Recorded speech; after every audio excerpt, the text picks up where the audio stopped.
پتہ ہے یہ جو دل کا سکون ہوتا ہے نا، یہ تو صرف اللہ کی ذات میں ہی ہے۔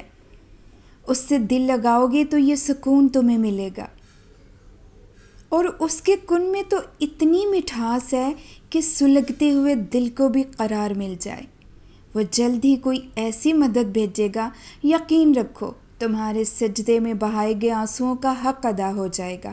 وہ تمہارے صبر میں گزرے لمحوں کو ایسا اجر دے گا، تم نے کبھی کچھ کھویا بھی تھا تمہیں یاد بھی نہیں ہوگا۔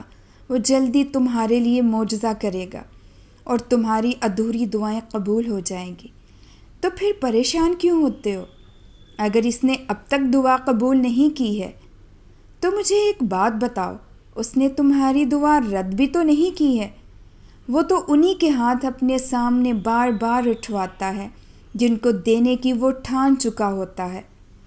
تم نہیں جانتے، لیکن وہ ممکن سے دور کر کے ہی تمہاری دعاؤں کو ناممکن کے لیے بھی پار کروا دیتا ہے۔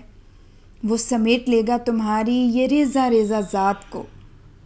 وہ تمہیں اب اور نہیں بھٹکنے دے گا۔